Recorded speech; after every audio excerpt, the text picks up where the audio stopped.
Husband wife 2 பேருக்குமே ஒரே டைம்ல வேலை போயிடுது. இந்தியா ஃபுல்லா தேடியுமே எங்குமே அவங்களுக்கு வேலை கிடைக்கவே இல்ல. இதனால 2 பேருமே சேர்ந்து ஃபாரின்ல வேலைக்கு அப்ளை பண்றாங்க.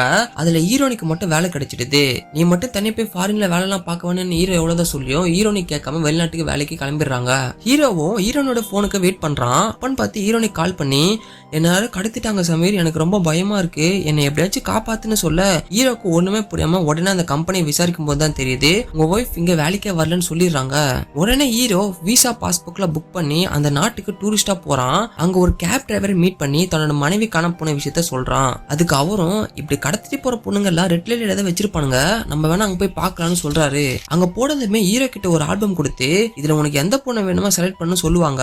அந்த ஆல்பம்ல ஹீரோனோட போட்டோ இருக்காது. அந்த கேப் டிரைவர் இதை விட ஒரு பயங்கரமான ரெட் லைட் ஏரியா இருக்கு, அங்க வேணா உனக்கு கூட்டிட்டு போறேன்னு சொல்றாரு. அங்க போய் பார்த்தா ஒரு கல்யாண ஆல்பம் மாதிரி ஒரு பெருசா ஒரு புக் கொடுக்குறானுங்க. அதுல பார்த்தா ஹீரோனோட போட்டோ இருக்கு. இத பார்த்தா ஷாக் ஆன ஹீரோ எனக்கு இந்த பொண்ணு தான் வேணும்னு சொல்றாரு. அவங்களும் இந்த பொண்ணு கஸ்டமர் அட்டென்ட் பண்ணிட்டு இருக்கா, வரத்துக்கு 10 நிமிஷம் அவன் வெயிட் பண்ண சொல்றாங்க. இதை கேட்ட ஹீரோக்கு செம கோவம் வருது. வேற வழியே இல்லாம வெயிட் பண்ணிட்டு இருக்கான். ஹீரோனுக்கு போதை மருந்துலாம் கொடுத்து சுயநினைவே இல்லாம நிக்க வச்சிட்டு இருப்பானுங்க. ஹீரோவும் நீ என் கூட வந்துரு, நான் இங்க இருந்து உன்னை கூட்டிட்டு போயின்னு கேட்க அங்க இருக்கிறவங்களும் எவனும் அப்படிலாம் இந்த பொண்ணை வெளியே கூட்டிட்டு போக முடியாது, ஒழுங்கா இங்கே 10 பேருக்கு ரூம் புக் பண்ணு சொல்றானுங்க.